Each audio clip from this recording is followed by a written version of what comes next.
कहानी की शुरू में एक अलग दुनिया को दिखाया जाता है जिसका नाम ड्रेनोर होता है। यहाँ पर रहने वाले लोगों को ऑर्क्स कहा जाता है, जो दिखने में इंसानों से बहुत अलग होते हैं और ये शक्ल और जिस्म से बहुत ही शक्तिशाली होते हैं। और उनमें मुख्तलिफ कबीले होते हैं और हर कबीले का अपना सरदार होता है। और इन तमाम ऑर्क्स कबाइल के दरमियान एक ऐसा किरदार भी मौजूद होता है जिसका नाम गुलदान होता है।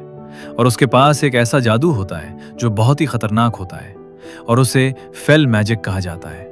इसी काले जादू की वजह से गुलदान किसी एक कबीले का सरदार नहीं रहता, बल्कि तमाम ऑर्क्स कबाइल पर हावी हो जाता है और वो सब उसके खौफ से उसके ताबे होकर उसकी फौज में शामिल हो जाते हैं। गुलदान जब भी इस ताकत को इस्तेमाल करता है तो उसके आसपास का माहौल खराब होने लगता है, जमीन कमजोर हो जाती है और कई जगहों पर मौत और तबाही फैल जाती है और माहौल और भी ज्यादा तबाही की तरफ जाता है। वक्त के साथ गुलदान समझ जाता है कि ड्रेनोर दुनिया मुकम्मल तौर पर कमजोर हो रही है और यहाँ ज्यादा देर रहना ऑर्क्स के लिए खतरनाक है। इसलिए वो एक नई दुनिया की तलाश शुरू करता है। इस मकसद के लिए वो एक बहुत बड़ा जादुई पोर्टल बनाने का फैसला करता है। इस पोर्टल को खोलने के लिए गुलदान की ताकत कम होती है, तो वो बहुत से कैदियों की रूहों को खींचकर वो उस जादू को मजबूत करता है और आहिस्ता आहिस्ता एक दरवाजा खुलने लगता है जो एक दूसरी दुनिया की तरफ जाता है।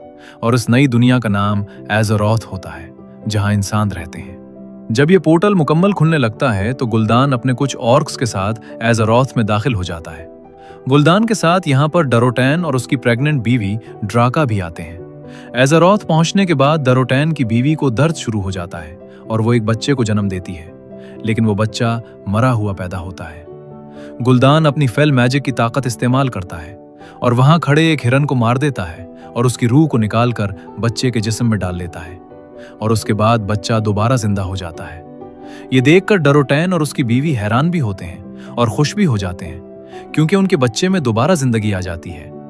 एज़रोथ में यानी इंसानों की दुनिया में एक बड़ी सल्तनत दिखाई जाती है। इस सल्तनत की हिफाजत और जंगी मामलात को संभालने वाला एक अहम कमांडर होता है जिसका नाम लोथार है।